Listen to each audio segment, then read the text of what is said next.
ሰላም ሰላም፣ እንዴት ናችሁ? ውድና የተከበራችሁ የቲጂ ዩቲዩብ ቻናል ተከታዮች እንዴት ናችሁልኝ? እንደተለመደው ዛሬም እንግዲህ በሌላ በጠቃሚ ቪዲዮ መጥቻለሁ። ዛሬ ደግሞ ይዤላችሁ የመጣሁት ብዙዎች ተጠቅመው እየመሰከሩለት ያለውን ዘይት ነው ማሳያችሁ። በጣም ብዙ ሰዎች አሁን ላይ ትሬንድ ሆኗል ይሄ ቅባት ማለት ነው። ፋሽን ሆኗል በአሁኑ ሰዓት ፀጉር ለማሳደግ ማለት ነው። መላጣው ፀጉር የሌለው ሁሉ ፀጉሩን በዚህ ቅባት እያሳደገ ነው ያለው እና ብዙዎች ተጠቅሞ ለውጥ እያሳዩበት ያሉትን የሚገርም ቆንጆ ጠቃሚ የሆነ ቅባት አሰራር ነው ማሳያችሁ። በቀላሉ ቤታችሁ ውስጥ እንዴት እንደምታዘጋጁ። በመጀመሪያ እንግዲህ የሚያስፈልገን እዚህ ጋር ተምር ነው። ተምር ማንኛውንም አይነት ተምር መጠቀም ትችላላችሁ። እኔ የተጠቀምኩት ይሄንን እርጥብ በሚሉትን ተምር ይሄኛውን ነው ማለት ነው። እና መጀመሪያ የሚያስፈልገን ፍሬው ነው ማለት ነው። በመጀመሪያ ፍሬውን እንደዚህ እያደረግን እናውጣለን። እኔ እንግዲህ የአንዱን ካርቶን ፍሬ ነው የተጠቀምኩት ሙሉ ማለት ነው። እናንተ ትንሽ ማዘጋጀት ትችላላችሁ። እኔ ግን አንዴ ፈጭቼ ለማስቀመጥ ነው ለብዙ ጊዜ መጠቀም እንድችል ማለት ነው። ስሬ ከማዘጋጅ አንዴ ፈጭቼ ፓውደሩን አድርጌ አዘጋጅቼ እንዳስቀምጥና በፈለኩበት ሰዓት ከዛ እያነሳው ለመጠቀም እንዲያመቸኝ ነው ማለት ነው። እንግዲህ እንደምታዩት ፍሬውን በዚህ መልኩ አወጣለሁ። ተምሩን ደግሞ ለጁስ ለተለያየ ነገር መጠቀም እችላለሁ። ኬክ መስራት እችላለሁ ወይ ደግሞ ጁሱን አዘጋጅቼ መጠጣት እችላለሁ ማለት ነው። እንደሚታወቀው ተምር እንግዲህ ለሰውነታችን በጣም ብዙ አይነት ጥቅም አለው። ለአጥንታችን፣ ለሰውነት ለሙሉ ሰውነታችን ማለት ነው።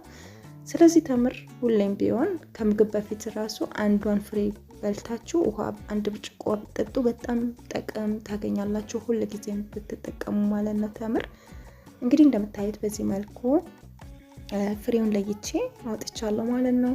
ከዛም እንደማደርገው ጽድት አድርጌ አጥበዋለሁ ከላይ ተምሩን ማለት ነው። በደንብ ጽድት አድርጌ ካጠብኩ በኋላ እንደማደርገው ሰፋ ያለ ሳህን ላይ አደርግና ፀሐይ ላይ እንዲደርቅልኝ አድርተዋለሁ ማለት ነው።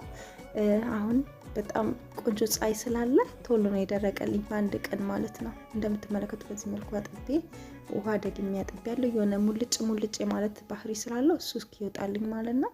በዚህ መልኩ ካጠብኩኝ በኋላ ከዛን እንዲደርቅ ፀሐይ ላይ አሰጣዋለሁ ማለት ነው።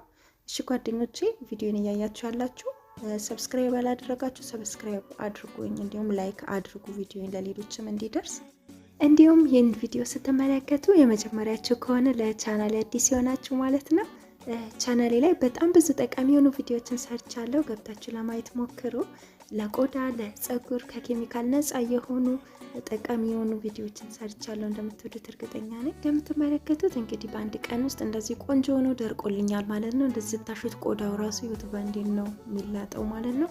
ታዲያ አሁን የማደርገው ምንድነው እቆላዋለሁ የተምሩን ፍሬ ማለት ነው። እቆላዋለሁ እንደዚህ እንደምትመለከቱት ለስለስ ባለ እሳት ላይ መጥበሻውን ከጣድን በኋላ ልክ እንደ ቡና ነው የምንቆላው ማለት ነው። እንደ ቡና ጠቆር እያለ ሲመጣ እሳታችንን ማጥፋት እንችላለን ማለት ነው።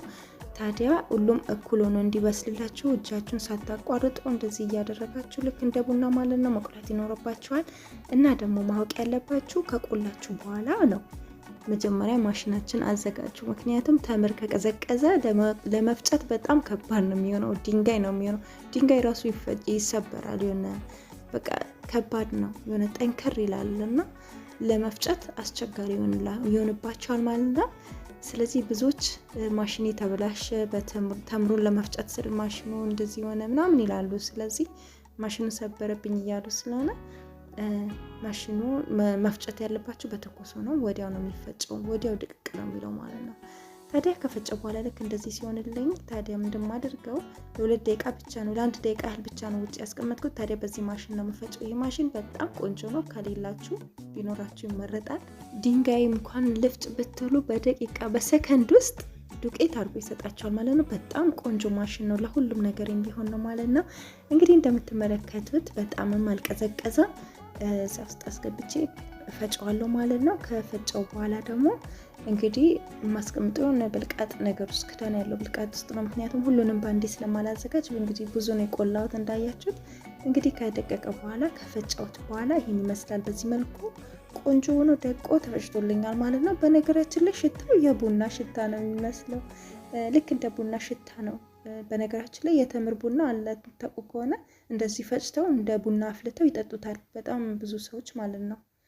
እና ከቡና እንደውም ይሄ አሪፍ ነው ይባላል። ለቡና ሱስ ካለባችሁ በጣም አሪፍ። የቆላሁትን የተመን ፍሬ ከፈጨው በኋላ እንደምትመለከቱት ክዳን ያለው ብልቃጥ ላይ እንደዚህ ጨምር ያለው ማለት ነው።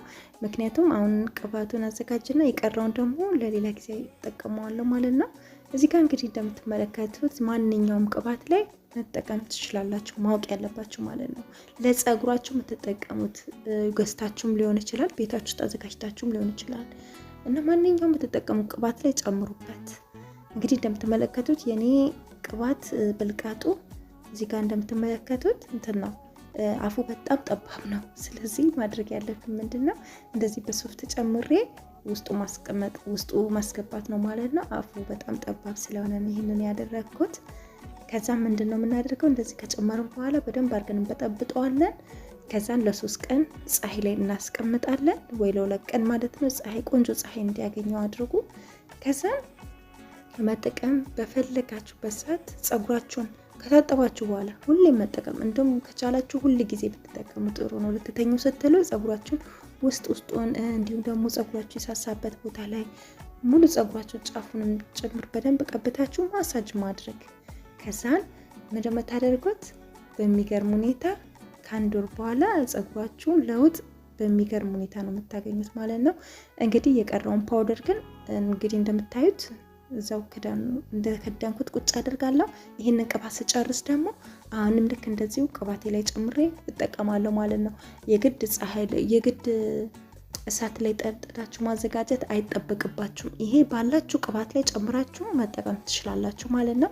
ምናልባት ከውጭ የገዛችሁት ቅባት ሊሆን ይችላል፣ እሱ ላይ ጨምራችሁ የምትጠቀሙት ማንኛውም አሁን እየተጠቀማችሁ ያላችሁት ቅባት ላይ ጨምሩና ተጠቀሙ። እንደዚህ እንደምታዩት በደንብ አድርጋችሁ ማዋሃድ ነው። ከዛን ፀሐይ ላይ ማስቀመጥ ነው ማለት ነው። እዚህ ጋር እንደምታዩት እኔ መስኮቱ ጋር ፀሐይ ላይ ያስቀመጥኩኝ ለ3 ቀን እንደዚህ ፀሐይ ላይ ያወጣው ነው ያስቀመጡት ማለት ነው። ነገር ግን ለአንድ ቀን ራሱ ፀሐይ ላይ ካደረጋችሁ አሪፍ ፀሐይ ካለ በጣም ቆንጆ ነው፣ ምንም ችግር የለውም ማለት ነው። እንግዲህ እንደምትመለከቱት በዚህ መልኩ ቅባቱን ፀሐይ ካስመታን በኋላ ከ3 ቀን በኋላ ይሄን ይመስላል። አያችሁት? እንግዲህ ቅባታችን ይሄን ይመስላል ማለት ነው። ታዲያ አሁን ምንድነው የምናደርገው? ከለሩ እንግዲህ ሳልበጠብጠው እንደዚህ ሆኗል ማለት ነው። ፀሐዩንም ጠጥቶ ጥቅሙ እንዳለ ወደ ቅባቱ አንድ ሆኖልኛል። ስለዚህ አሁን የማደርገው በዚህ መልኩ ቅባቴን እያወጣው ፀጉሬን መጠቀም ነው ማለት ነው።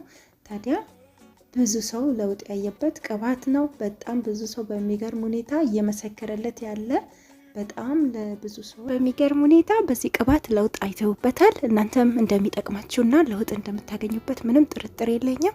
እሺ ጓደኞቼ የዛሬ ቪዲዮ ይሄን ይመስል ነበር። ቪዲዮዬን እንደወደዳችሁት ተስፋ አድርጋለሁ። ለቻናሌ አዲስ ይሆናችሁ ቪዲዮን ከወደዳችሁት ላይክ፣ ሼር፣ ሰብስክራይብ ማድረግ አትርሱ። እንዲሁም ነበር ጓደኞቼ ለምትሰጡኝ አስተያየትና ስለምታበረታቱኝ እጅግ በጣም አድርጌ አመሰግናለሁ።